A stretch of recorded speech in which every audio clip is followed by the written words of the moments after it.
Hi guys, வழக்கம் போல் ஒரு அருமையான கதை. அந்த கதைக்காக கட்டப்பட்ட கோவில், அது என்ன கதை, எந்த கோவில், எங்கே இருக்குது அப்படின்றத பற்றி தான் இன்றைக்கி இந்த வீடியோவில் நம்ம தெரிஞ்சுக்க போகிறோம்.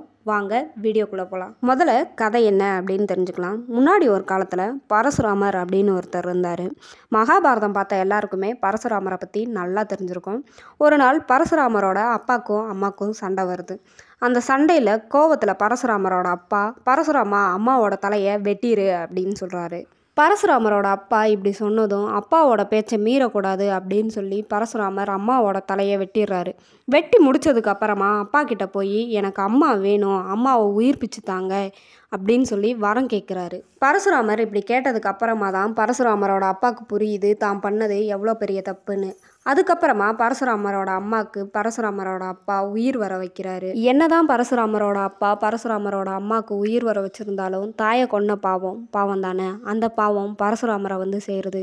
இப்படி ஒரு பாவம் தனக்கு வந்ததுக்கு அப்புறமா பரசுராமர் என்ன பண்ணுறாருன்னு பார்த்தீங்கன்னா, இந்த இடத்துக்கு வந்து தாயை கொன்ன பாவம் நீங்கணும் அப்படின்னு சொல்லி சிவனை நோக்கி தவம் இருக்க ஆரம்பிக்கிறாரு. பரசுராமர் பண்ண தவத்தில் சந்தோஷமான சிவன் இந்த இடத்துல வந்து அவருக்கு பாவ விமோச்சனம் கொடுக்குறாரு.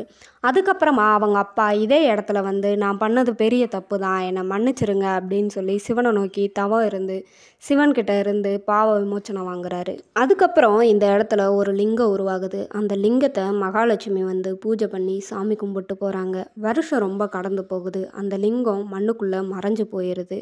அதுக்கப்புறம் சோழ மன்னர் ஒருத்தர் சிதம்பரம் நடராஜரை கும்பிடுறதுக்காக நைட்டில் அவரோட படையை கூப்பிட்டுக்கிட்டு இந்த வழியாக போயிட்டு இருந்திருக்காரு. இவர் டெய்லி நைட்டில் போகிறதுனால கையில் தீப்பந்தத்தை எடுத்துகிட்டு போயிட்டு இருந்திருக்காங்க. கரெக்டாக இந்த காட்டுக்குள்ளே இந்த இடத்துல வரும்போது அந்த தீப்பந்தம் அணைஞ்சு போயிடுது. இந்த இடத்த தாண்டி கொஞ்சம் தூரம் போனதுக்கப்புறமா அந்த தீப்பந்தம் தானாக எரிய ஆரம்பிச்சிருது. இது டெய்லி நடந்துகிட்டே இருந்திருக்கு. இதை கவனித்த ராஜா ஒரு நாள் மாடு மேய்க்கிறவன் ஒருத்தன் அந்த வழியாக மாடு மேய்ச்சிட்டு இருந்திருக்கான்.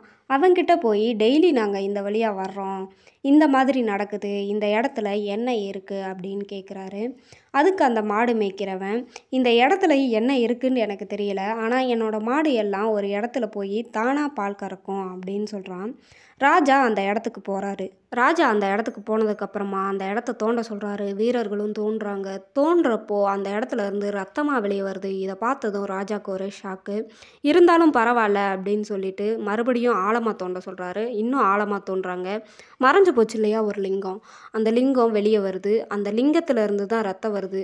அது எப்படின்னா இவங்க தோன்றப்போ அந்த கம்பி பட்டு அந்த லிங்கத்தில் காயமாயிருச்சு. அந்த காயத்திலேருந்து ரத்தம் வெளியே வருது. அந்த லிங்கத்திலேருந்து ரத்தம் வரதை பார்த்ததும் ராஜா ரொம்ப வருத்தப்படுறாரு. என்னடா இந்த லிங்கத்திலேருந்து இவ்வளோ ரத்தம் வருதே அப்படின்னு நினச்சி அப்போது அவருக்கு ஒரு குரல் கேட்குது. அது யாரோட குரல்னு பார்த்தீங்கன்னா சிவபெருமானோட குரல். சிவபெருமான் ராஜா கிட்ட இந்த இடத்துல நான் இருக்கிறத உனக்கு தெரியப்படுத்துறதுக்காக தான் இந்த மாதிரி எல்லாம் பண்ணினேன் அப்படின்னு சொல்கிறாரு. அதுக்கப்புறமா பரசுராமர் அவங்க அப்பா எல்லாம் பாவ விமோச்சனம் வாங்கினாங்கல்ல, அதை எல்லாத்தையும் சொல்கிறாரு. இதெல்லாம் சொல்லி முடிச்சதுக்கப்புறமா நீ இந்த இடத்துல ஒரு கோவில் கட்டு அப்படின்னு சொல்கிறாரு. சிவபெருமான் இப்படி சொன்னதுக்கப்புறமா ராஜாவும் இந்த இடத்துல ஒரு கோவில் கட்டுறாரு.